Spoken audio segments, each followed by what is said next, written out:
Long before the world knew of Rome or Athens, across the rolling hills and sun-drenched valleys of what we now call Iran, a dream began to take root. The Achaemenid Empire, known to history as the Persian Empire, emerged from a tapestry of tribes and traditions shaped by sky, stone, and silence.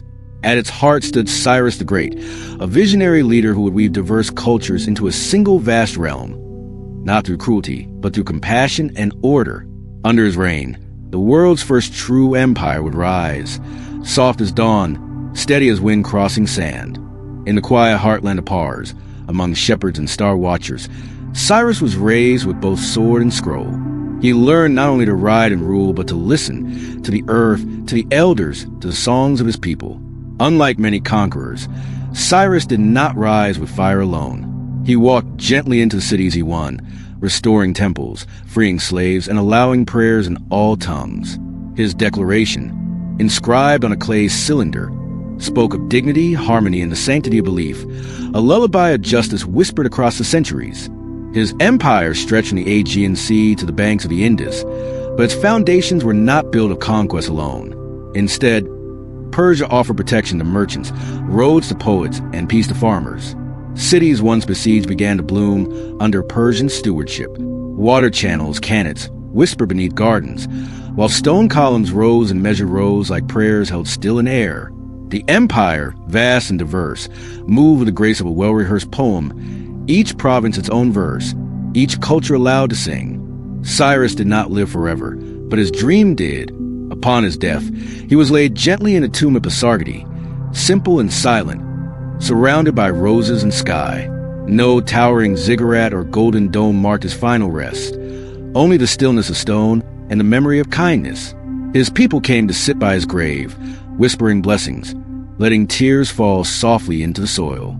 In time, even conquerors from foreign lands would bow in respect before this humble structure, feeling the presence of a man who ruled like a poet and listened like a friend.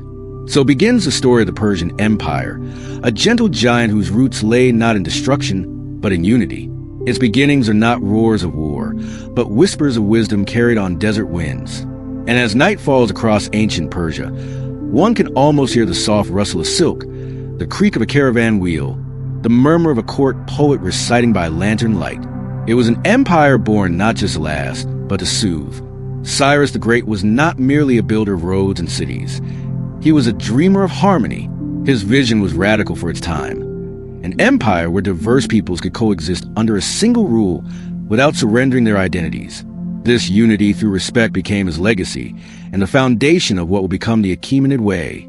His leadership style wove compassion with strength, offering an empire not forged by cruelty, but by the steady hand of a ruler who saw his subjects as equals beneath the stars. When he entered Babylon in 539 BC, he did not sack the city. Instead, he walked through its gates as a liberator, restoring temples and proclaiming freedom for captive peoples, including the Jews, an act immortalized in both Persian and biblical texts. The Babylonian priesthood praised him, and the people celebrated him not just as a conqueror, but as a just and divinely favored ruler. It was in Babylon that Cyrus's vision crystallized. A Persian empire could be a home for many faiths, many voices, bound together not by force, but by the shared rhythm of peace. At the heart of Cyrus's policy was a belief that governance should reflect the divine order of the universe. Justice was not a tool, but a sacred balance to be maintained. The administration of provinces was entrusted to satraps, governors loyal to the king but respectful of local customs. These regions flourished under this light-handed rule, each adding its own color to the empire's tapestry. Merchants moved freely, artisans shared techniques, and prayers rose in many tongues, all beneath the same serene sky. This vision extended beyond politics. It touched the very soul of the empire. Persian culture began to reflect these ideals in its poetry, its gardens, and its laws. The word paradise itself is derived from the Old Persian paradisa, meaning a walled garden. These spaces, filled with flowing water and blooming flowers, symbolize the empire's philosophy: harmony, balance, and peace enclosed within strength. Cyrus's dream was not just for his time. It was a model for the ages, and one that still echoes gently through history. As Cyrus grew older, he did not seek immortality through monuments, but through memory. His humility in life was matched only by his simplicity in death. He was laid to rest in a small, unadorned tomb, but his ideas lived on. Generations of kings would follow, each echoing his call for unity and balance. And though centuries have passed, the world still remembers Cyrus, not as a tyrant, but as a shepherd of empires whose dream was written not in iron but in stars. To hold together an empire that stretched from the Mediterranean to the Indus Valley, the Persians created something revolutionary: the Royal Road. This ancient highway spanned over 1,500 miles, linking Sardis in the west of Susa in the east. But it was more than just packed earth and stone. It was a living artery, a lifeline of communication, culture, and commerce. Along its length rode couriers, traders, and scholars, all moving under the vast Persian sky. Herodotus marveled at its efficiency, noting that neither snow nor rain nor heat nor darkness could stop the imperial messengers, a sentiment that still echoes in modern postal creeds. Every few miles, the road offered way stations, restful inns with food, water, and fresh horses for the king's messengers. These stations, spaced thoughtfully across the empire, turned a daunting journey into a rhythmic, almost meditative experience. For travelers, the road was a string of oases of the Persian landscape, lush valleys, carved hills, and distant blue mountains. At night, the way stations glowed gently with lantern light, offering warm bread, soft cushions, and stories exchanged over cups of sweetened wine. But it was not only goods that traveled along the Royal Road, it was ideas. From Greek philosophers to Babylonian astronomers, from Egyptian scribes to Indian mystics, minds met along this thread of empire. Scrolls, epics, and songs move alongside silk and spices. The road became a classroom, a temple, a theater of culture. Along it walked poets and prophets, absorbing and sharing wisdom across borders, quietly knitting the empire closer with every step. At its spiritual heart, the Royal Road reflected the Persian philosophy of connectivity and flow.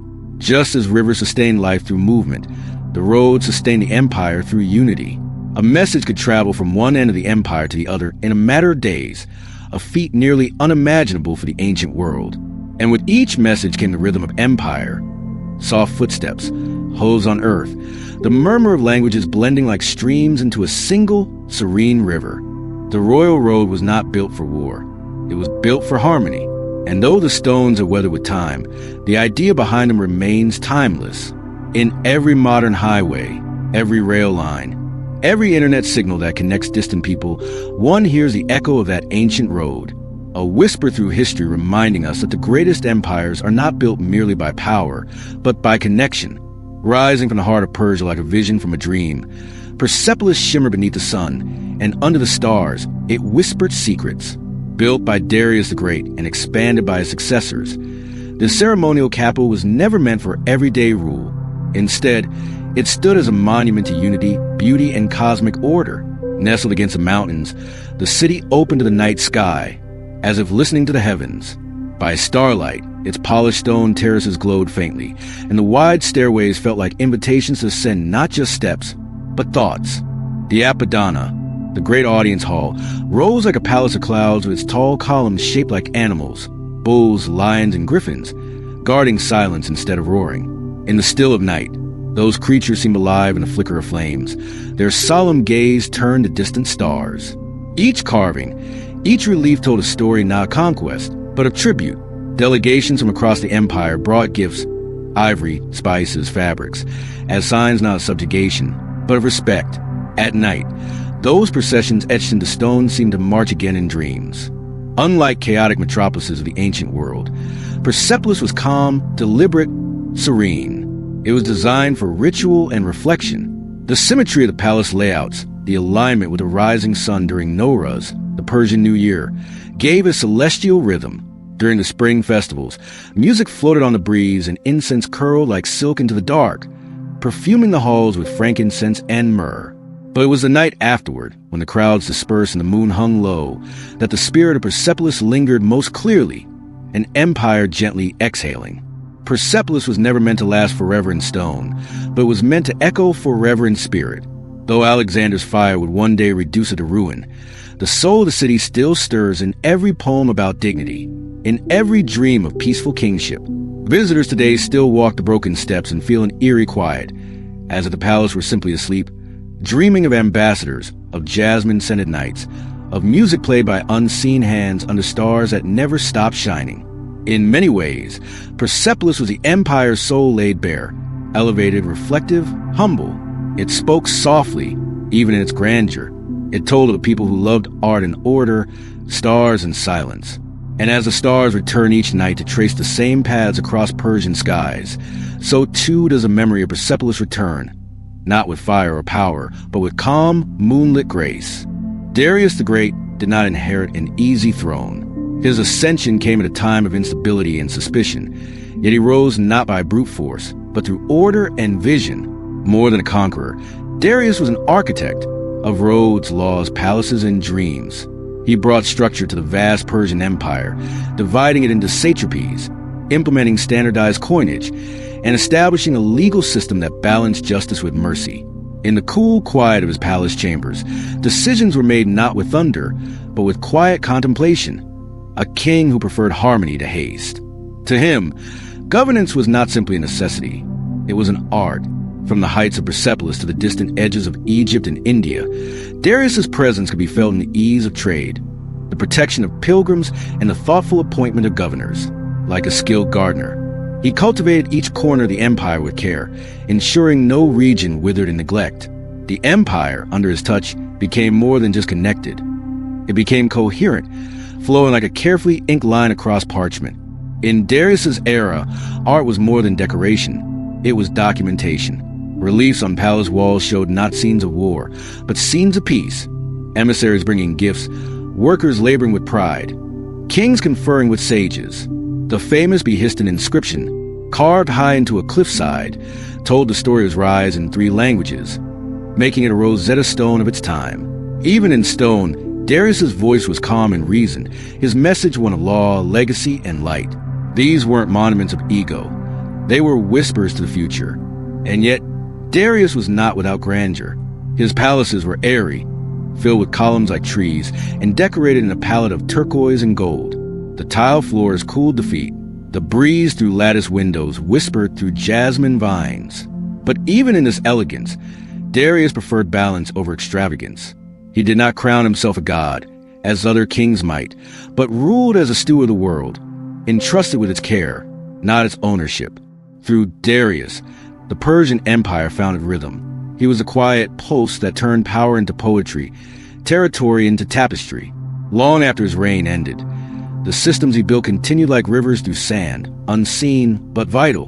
And even now, as stars trace their eternal paths over his old capitals, the spirit of Darius endures, thoughtful, measured, and always reaching for something just beyond the horizon, beyond palaces and policy. Persian identity flowed through its gardens. In a land often brushed by desert winds and harsh sun, the creation of lush, walled paradises was not just luxury. It was philosophy. Known as paradisa, these gardens symbolized cosmic order.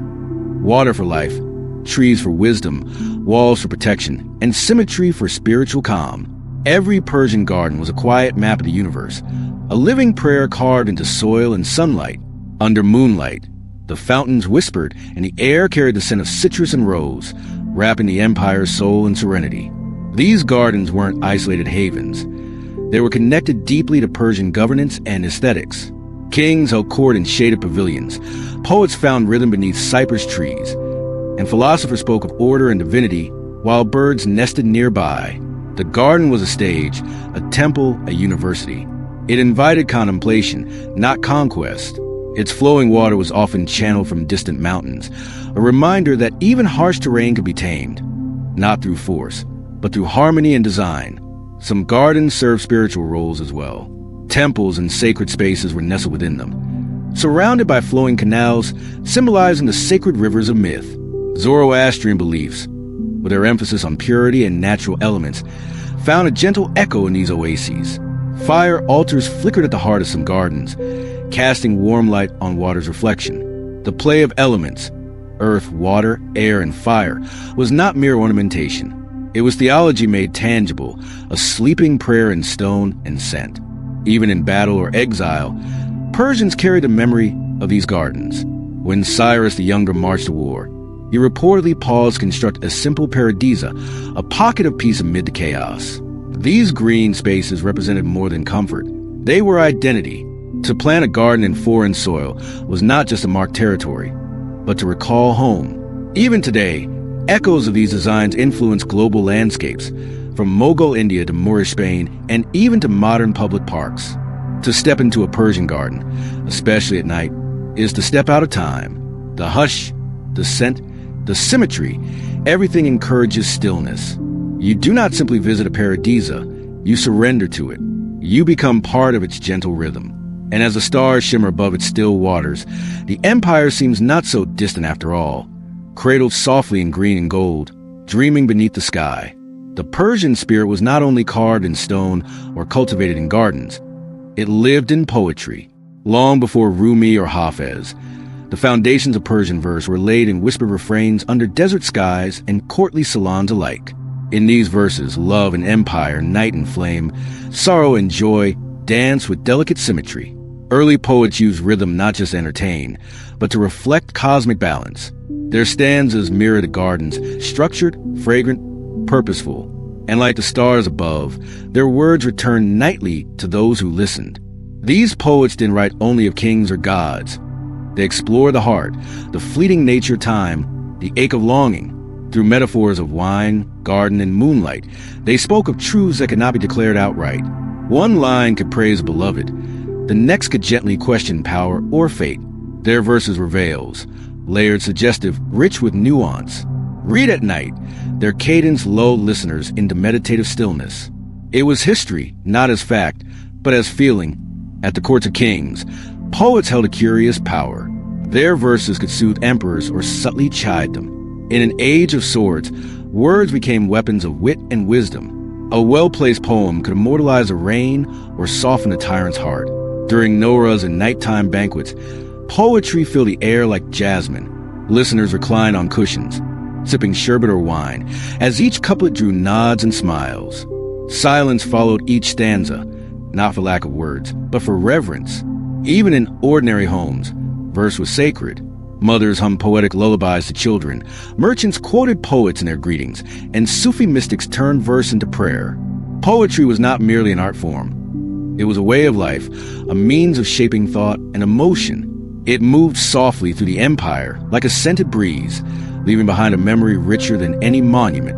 Where swords rusted and palaces crumbled, poems lingered. To fall asleep with Persian poetry in your ear is to drift into a land where stars rhyme and gardens hum. The voices of poets, long vanished, still whisper through time, gentle as silk. Their words do not command, they invite. And as the verses unfold, the listener is not just a student of history, but a traveler through the dreamscape of an empire that once measured power not just in gold or land, but in the beauty of a well-turned line. Among the most enduring symbols of Persian elegance was the city of Susa, a royal capital nestled between river and desert, ancient even in the time of Darius.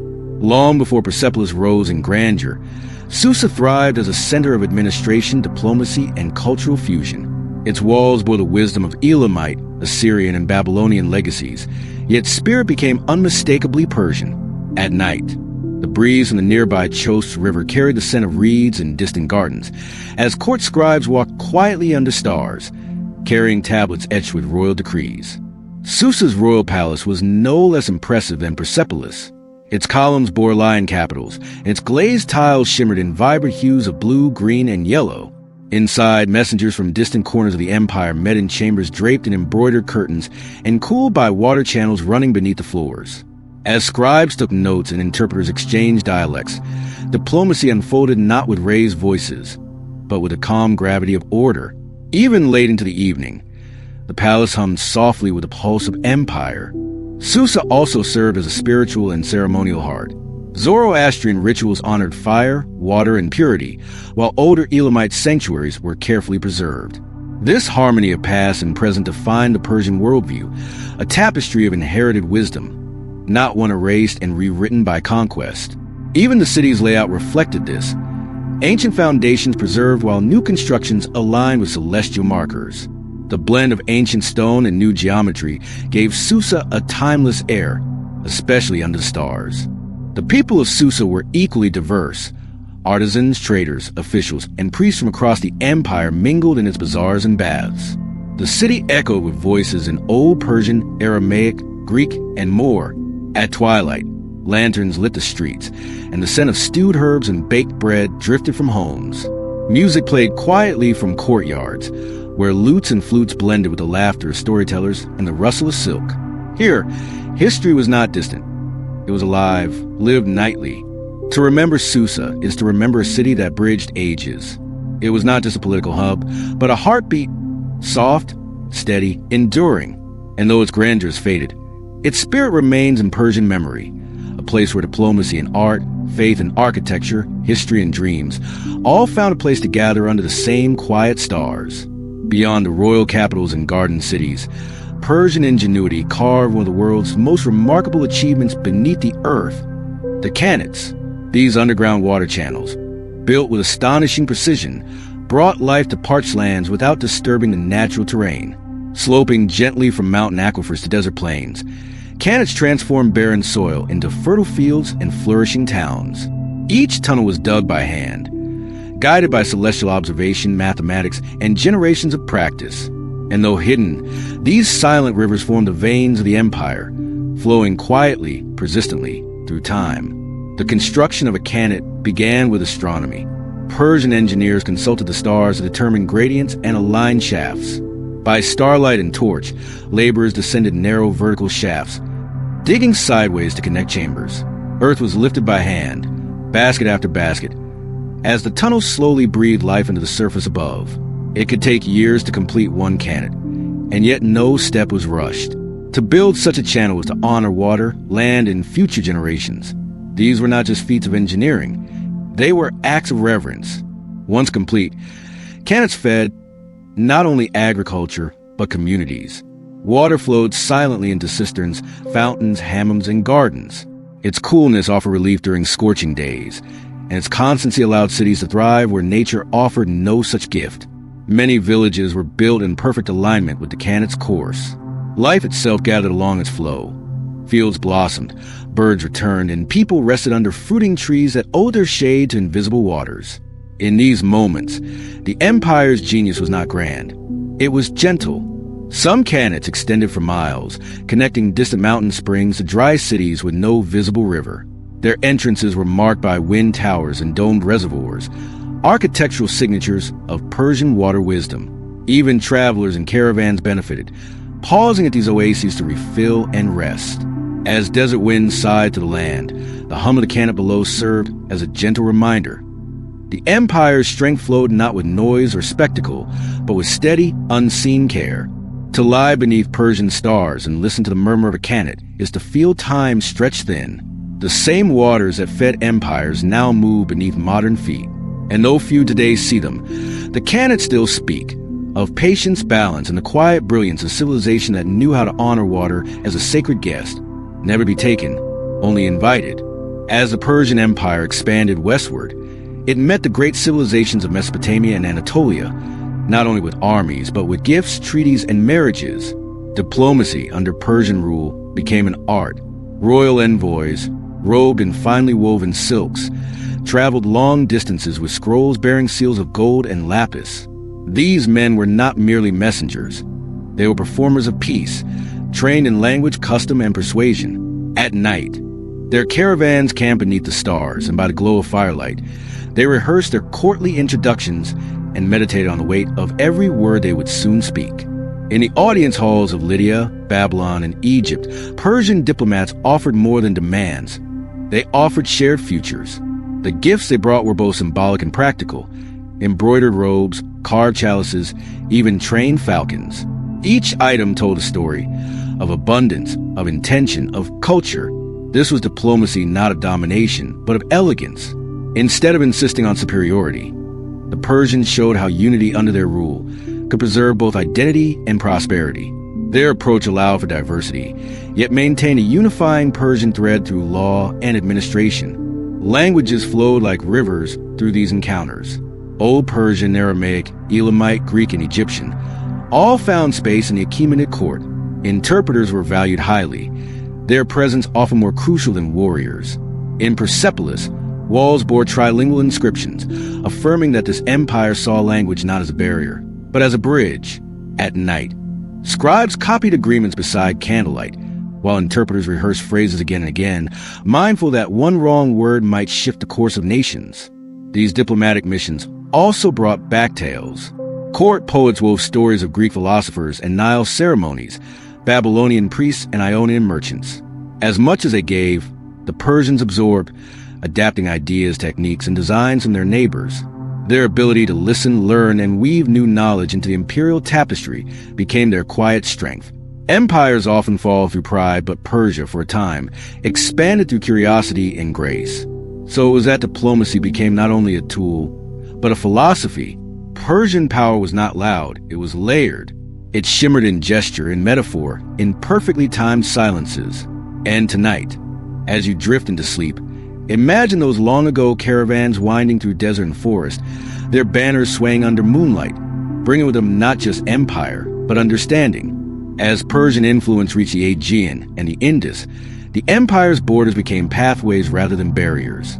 Trade routes blossomed across the vast territory, forming a network that carried silk from China, spices from India, gold from Africa, and olive oil from Greece. At the heart of this web was the Royal Road, a marvel of logistics stretching over 1,500 miles. Maintained by way stations and guarded posts, it allowed messengers to cross the empire in mere days. But by night, it transformed into something quieter, a ribbon of lantern light, winding through mountains and valleys, whispering stories from every direction. The Royal Road was more than a highway. It was a circulatory system for ideas. Along its course, cities like Sardis, Arbela, and Ecbatana flourished into cosmopolitan hubs. Merchants traded not just goods, but philosophies, music, and cuisine. Temples stood beside marketplaces and buzzed with voices in many tongues.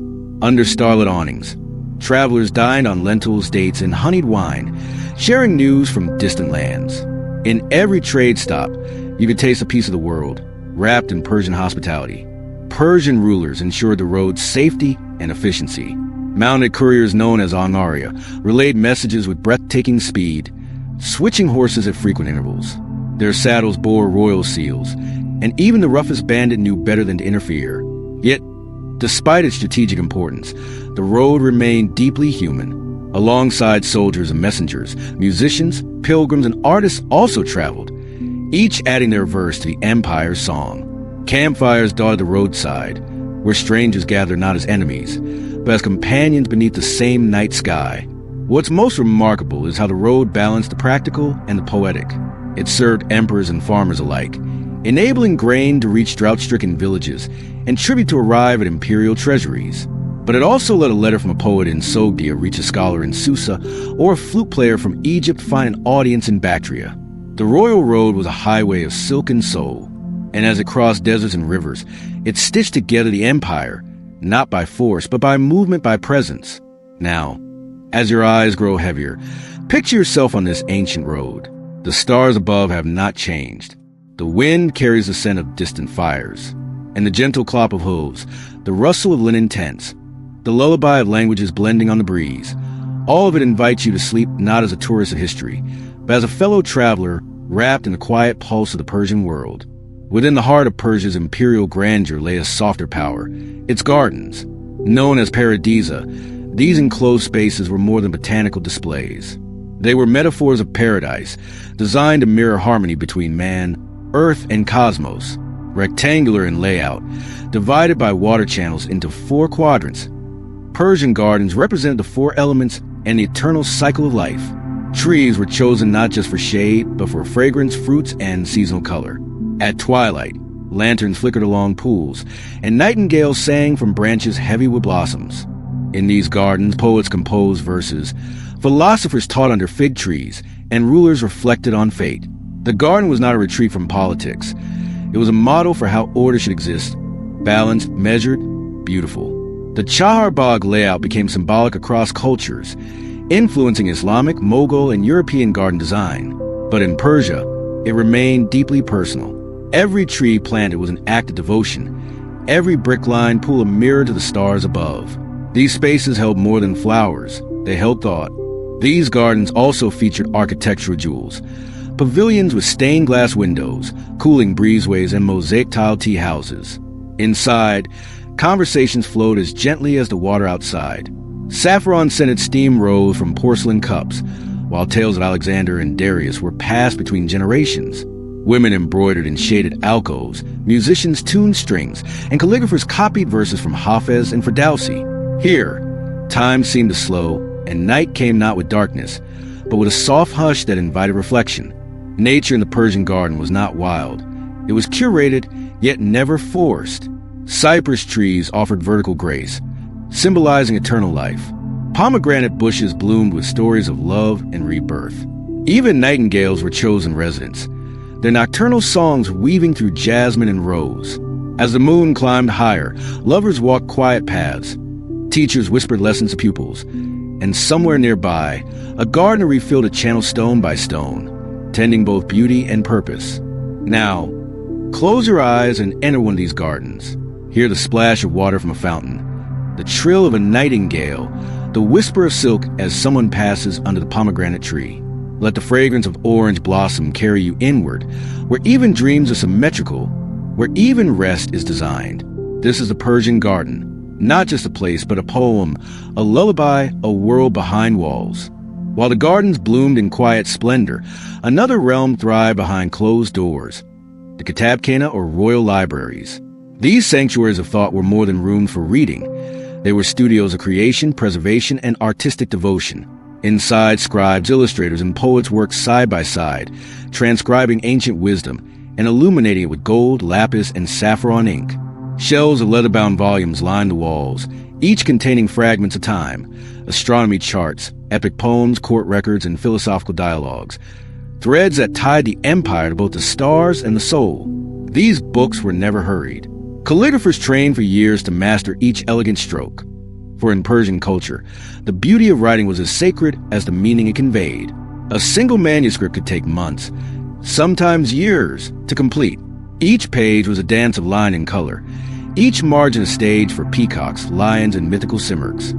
Silk bindings wrapped the final product, not to protect it from time, but to prepare it for eternity.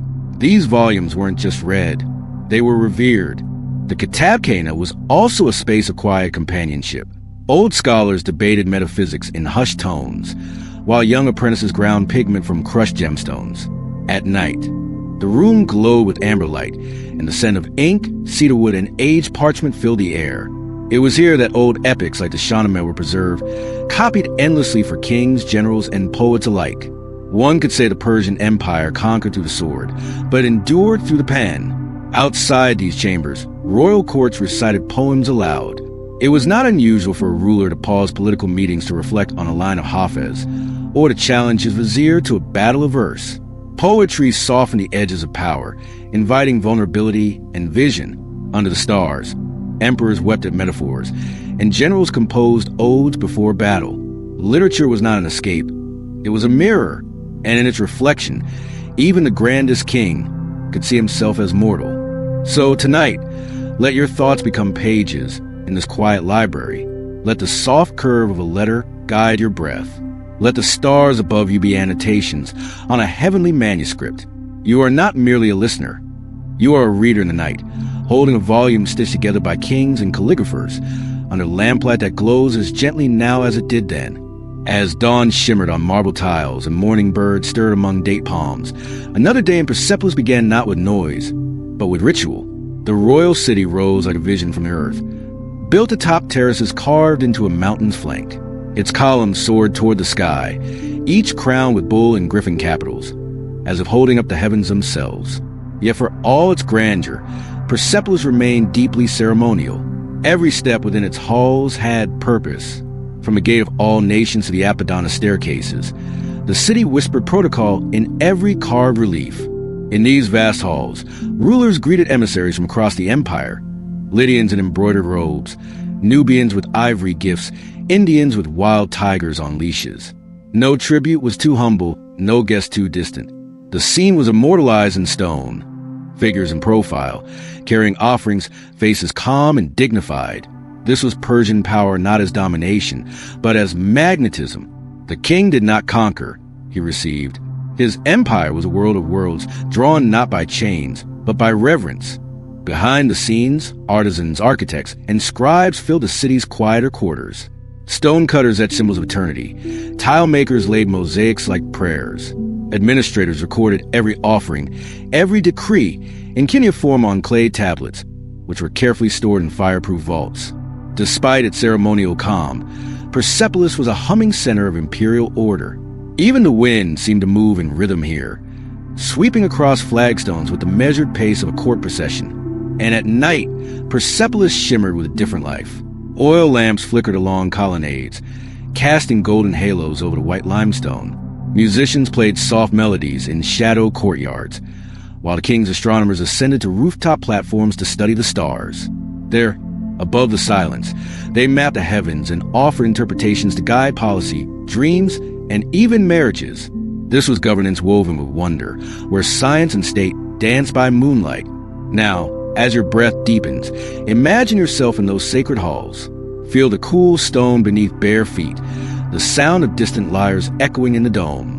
Let Persepolis rise around you like a dream carved in silence, a city not just of kings, but balance, reflection, and serene eternity. You do not have to understand every symbol. You only have to walk slowly and listen to understand the soul of Persia. One must step into the delicate world of Persian carpet weaving, a tradition as ancient as the empire itself. These were not mere floor covering, but woven poems, storytelling through knots and threads. Each region had its motif, from the tulip-lined borders of Kashan to the medallion-centered masterpieces of Tabriz. The weaver's loom was a sacred frame, and every carpet was meditation, weeks, months, sometimes years in the making. Some were hung in palaces, others were rolled out for starlit tea beneath garden trees. The symbolism within these carpets was profound. The central medallion represented unity, or the divine, while vines, blossoms, and arabesques echoed life's winding journey. Colors weren't chosen by whim. Each dye held emotional weight. Indigo calmed, madder red evoked passion, and golden saffron illuminated joy. These visual symphonies were often created by women, who passed down patterns orally through generations.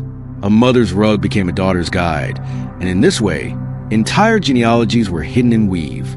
In bustling bazaars, merchants unrolled these works of art like scrolls. Buyers would lean close, fingers brushing the weave, eyes catching subtle transitions of shade and motif. Carpets weren't just valued by pattern, but by knot density, a measure of precision and patience. Some rugs were destined for palaces and mosques, others for caravans and homes. Yet each one carried the quiet dignity of its maker. With every step across them, someone walked on months of memory. At court, the grandest carpets covered marble floors during festivals. Poets sat upon them to recite verses. Children played upon their soft maps of paradise, and diplomats gazed down, reminded of the empire's artistry. Carpets were even gifted between empires. A Persian rug once lay beneath the feet of a French king, while another adorned a Ming dynasty hall. To offer a carpet was to offer a part of the Persian heart. So as your head rests tonight, picture lying upon such a carpet. Feel the softness of silk and wool, the rhythm of countless knots beneath you. The patterns swirl like dreams, guiding you inward. Let each vine and blossom lull you. Let the colors carry you deeper. For in the world of Persian carpets, nothing is rushed and everything is woven with intention, just like rest. Beyond the grandeur of cities and courts, life pulsed through the rural heartlands of the Persian Empire. In the golden valleys of Fars and the shadowy orchards of Mazandaran, farmers rose with the first light to tend fields, prune pomegranate trees, and guide herds along ancient riverbanks. These agricultural communities were the quiet backbone of Persian prosperity. Though their voices were softer than those in palaces, their rhythms grounded the empire in an eternal cycle of soil and sky. Persian agriculture thrived because of ingenious water management. The Kanat system, a marvel of underground engineering, channeled mountain water through gently sloping tunnels into arid plains. These invisible rivers brought life to lands that would otherwise wither. With Kanats, villages bloomed from desert stone. Palms rustled, vineyards ripened, and saffron flowers painted autumn hillsides purple and gold. Farmers respected these systems deeply, maintaining them with rituals passed down like heirlooms. Village life was woven with celebration. Each season had its feast. Harvest dances beneath fig trees, springtime picnics in poppy fields, and winter storytelling around glowing fires. Music played on reed flutes and drums. and meals were laid out on carpets beneath open skies. Bread was fresh-baked in clay ovens, yogurt cooled in earthen jars, and herbs gathered from hills added fragrance to stews. Life was simple but never dull. It was deeply felt. Elders in these communities were revered as living libraries. At dusk, children gathered to hear folk tales of clever foxes, brave lovers, and invisible worlds beyond the Zagros Hills. These stories weren't written. They were sung, whispered, and reenacted under starlight, each tale stitched together the past and the present, teaching values of humility, justice, and patience. Through them, the Persian worldview endured, not just in monuments, but in memory and voice. Now, as the stars rise above your own quiet room, think of that small Persian village, its lanterns flickering, its air filled with laughter and spice. Feel the earth still warm beneath your feet, the hum of crickets beyond the hills, and the gentle murmur of water in unseen tunnels. In this peaceful, rooted world, there is no hurry, only breath, earth, and rest. Along the empire's winding trade routes, stories traveled as surely as spices. Caravans stretched like stitched threads across the Silk Road, from the Caspian shores to the gates of Samarkand. Merchants, poets, and pilgrims rode side by side, each saddlebag carrying both goods and whispers of distant lands. At dusk, they would gather in caravanserais, fortified and designed for safety and rest, where tales were swapped over pomegranate wine and bread still warm from saddle ovens. The caravanserai was more than lodging. It was a sanctuary. With thick walls, stables, fountains, and domed sleeping chambers, it welcomed both the dusty and the divine. Some were grand, built by royal order with marble courtyards and mosaic ceilings. Others were humble, nestled in oases where date palms swayed in hot wind. But all carried the same energy, an intermission between journeys, a breath before the next bend in the road. There in the firelight, tales came alive. One merchant spoke a city with silver trees. A poet recalled a queen who slept in a sapphire tower. News traveled on these tongues of distant battles, unusual eclipses, or miraculous healers. These oral rivers help unite a far-flung empire. Whether you were a Persian scholar or a Chinese alchemist, you drank from the same stream of shared imagination. With trade came blending. A scroll from India might rest beside Turkish ceramics, a Greek coin beside Persian silks. Languages braided together, forming a linguistic bridge where Farsi, Arabic, Sanskrit, and Chinese echoed under the same vaulted roof. Musicians plucked instruments from many traditions, blending rhythms into lullabies that drifted across the embers. The empire wasn't just wealthy, it was symphonic. Tonight, as your body sinks into stillness, imagine yourself inside one of those quiet rest stops. Hear the low breath of a camel outside the gate. Smell the citrusy tang of dried apricots and the sweetness of honey cakes. Feel the embrace of stone walls that held centuries of dreams. And know that sleep, like the road, always carries you gently forward. Among the most treasured expressions of Persian culture was its garden, the paradise or walled paradise. These were not merely ornamental spaces, but symbols of cosmic harmony. Water channels represented rivers of heaven. Walkways mirrored constellations, and every plant was chosen to evoke beauty, scent, and balance. Within high brick walls, nature was shaped with reverence and geometry, reminding all who entered that paradise could be found on earth if only one knew how to tend it. These gardens often occupied royal courtyards and noble estates, yet their ideals spread widely. Even modest homes had small tiled patios with rose bushes or fig trees. In cities, public gardens served as gathering places where philosophers debated under cypress shade. In deserts, they were sanctuaries of coolness, the murmur of fountains softening the dry wind. The presence of a Persian garden signaled not just wealth, but wisdom. Poets like Hafez and Sadi used gardens as metaphors of soul. Both required patience, pruning, and moments of wildness. In their verses, lovers wander among blossoms, nightingales sang to moon, and the beloved's eyes were likened to deep garden pools. Reading these poems by lamplight in a garden was a cherished act of night devotion, blending earth and spirit through rhythm and scent. Every season brought change. Spring was a riot of tulips and roses. Summer offered shade and soft water. Autumn bore figs, quince, and saffron crocus. Winter, though bare, was no less meaningful. Its quiet allowed reflection. The garden was never static, and neither was the self. To walk its paths was to walk the turning wheel of time, gently, barefoot, listening. Tonight, picture yourself wandering through one of these ancient gardens beneath the stars. Let the scent of orange blossoms guide you, the sound of trickling water soothe you. With each step, you move closer to stillness, to center. For in the Persian tradition, paradise is not a place you reach. It is something you cultivate moment by moment, breath by breath. In the quiet hours of Persian nights, the stars became not just decoration, but divine maps. Ancient astronomers and mystics turned their eyes skyward, mapping constellations with meticulous care and philosophical purpose. From observatories in Isfahan to mountaintop platforms near Ray, scholars recorded the dance of the heavens. These celestial studies were not separate from poetry or prayer. They were threads of the same divine fabric. To know the stars was to better understand oneself. The Persian calendar, rooted in solar observation, was among the most accurate of the ancient world. New Year, or Nowruz, began not in January but on the spring equinox, when day and night kissed in perfect balance. This harmony between sky and earth shaped Persian thinking. Eventide was considered a garden, tended with care. Astrology, too, wove its way into daily life. Emperors consulted the stars before battle. Lovers searched for auspicious nights to confess. Persian star maps were works of art.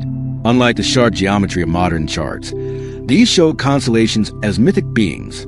Lions with flowing manes, archers cloaked in stardust, and wise birds with wings that spanned galaxies. These maps weren't only for navigation. They were stories, tying the heavens to ancient epics. A sailor might chart his course by Orion, but also remember the tale of Rustam's duel beneath its stars. Observatories weren't cold scientific halls. They were places of awe. Some were designed as open courtyards with high walls to block wind and light. Scholars in flowing robes traced orbits in sand or suspended brass spheres to study shadows. These gatherings blurred the line between science and sanctity. In the quiet hum of night, one could almost hear the universe breathing, each star a note in a celestial lullaby. Tonight, let your thoughts drift skyward. Feel your breath slow with the rhythm of the stars. Imagine lying in a warm garden, a chart open beside you, tracing lines between ancient fires in the sky. There's no rush, just stillness above and below. And as your eyes grow heavy, know that you are part of this great pattern, timeless, luminous, and loved. As the Persian Empire matured, its final chapters unfolded not with single collapse, but like a fading symphony. Dynasties rose and fell. Parthians, Sassanids, and later conquerors swept through, each leaving layers upon the soil of Persia's memory. And yet, despite war, invasion, and change, the essence of Persian culture endured. Its poetry, garden, philosophy, and dreamlike cities did not vanish. They simply adapted, like rivers finding new paths through ancient stones. In every village and library, in every courtyard fountain or patterned tile, echoes of the empire remained. The stories of Ferdowsi Shahnameh lived on in the voices of fathers and grandmothers. The fragrance of rosewater and cardamom still drifted through homes. Even when foreign empires ruled the land, Persian identity ran beneath the surface like a hidden cannon. Quiet, resilient, nourishing, the soul of Persia was never conquered. Later generations drew from this wellspring. Artists revived old techniques. Poets used ancient metaphors to express new sorrows. Even as cities grew modern, minarets still rose beside old bazaars, and tea was still poured into tulip-shaped glasses. In exile and diaspora, Persian families planted gardens on balconies and taught their children Hafez beneath neon lights. The golden threads of empire had unraveled, but the fabric remained. There is something deeply eternal in Persian civilization, not eternal in politics, but in rhythm, a rhythm of stars and water, of ink and breath. It's found in a nightingale song echoing across a moonlit courtyard, in the weight of ancient books resting beside a sleeping child. And it lives on tonight, in your listening, in your stillness, in your dreams. So let the final notes of this gentle history guide you into rest. You have wandered through royal courts and desert gardens, stood beneath starlit observatories, and sat beside ancient poets. Now, there is nothing more to seek. Close your eyes. Let memory and imagination mingle like the scent of jasmine on warm air. The empire is quiet now, but it dreams with you.